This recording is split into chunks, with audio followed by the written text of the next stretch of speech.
What's up, guys and girls? Jonathan here with TLD, bringing you quite possibly the most important meal of the day. Today I'm bringing you the full review to the brand new iPad 2, which comes in two different flavors, white or black. You can pick this up 16, 32, or 64 gigabytes, and you can either choose Wi-Fi or Wi-Fi plus 3G, and choose your poison with AT&T or Verizon. The iPad 2 features a resolution of 1024 by 768 across a 9.7-inch LED backlit display. On the inside of the iPad, we get a dual-core 1 GHz A5 Apple processor.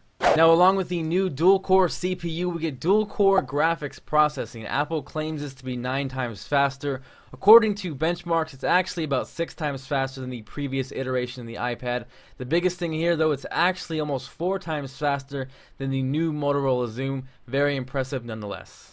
The iPad 2 is insanely thin, coming in at 0.34 inches thick, weighs under 1.5 pounds, and is actually thinner than the iPhone 4.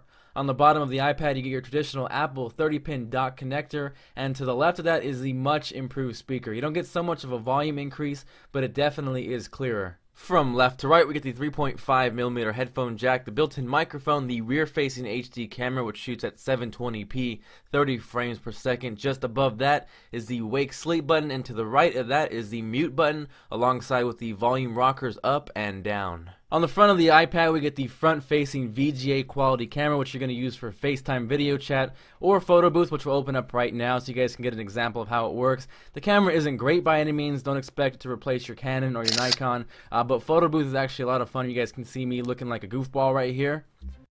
Oh yeah.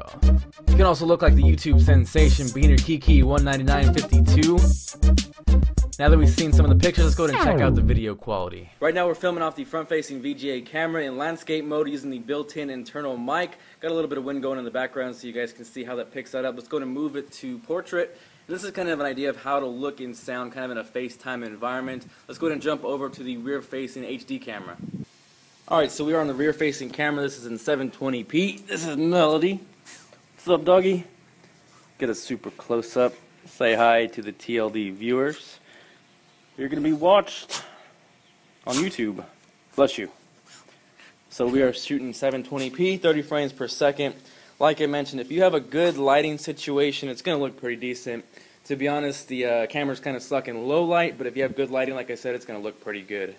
Alongside the HD camera comes iMovie for the iPad. This is a $5 paid application, totally worth the money though, very nicely laid out. What you're seeing right now is footage from Matt's Macintosh. He actually used nothing but the iPad's camera and iMovie for the iPad to create one of his reviews. I will post a link to check out that video, as well as his channel. He puts out some great content. Next up is GarageBand for the iPad. This is also a $5 application, but it's a lot of fun.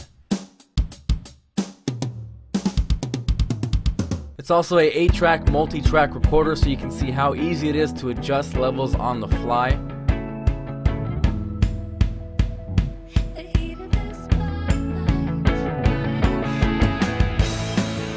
Here's an example of smart drums for GarageBand on the iPad. You can manipulate the drums, get random patterns. Pretty cool for songwriting. You can move the kicks, the snares, change it from simple, complex, loud, and quiet. Overall, I had a lot of fun playing with GarageBand.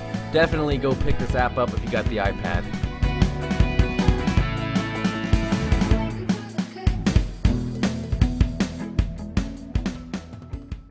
The iPad 2 ships with iOS 4.3. Here's a quick snippet of multitasking, how easy it is to adjust brightness on the fly. Alongside the improved graphics on the iPad 2, you get a 3-axis gyroscope with an accelerometer, so gaming is absolutely awesome on the iPad 2, and there's tons and tons of apps in the App Store. One of the best parts about owning an iPad.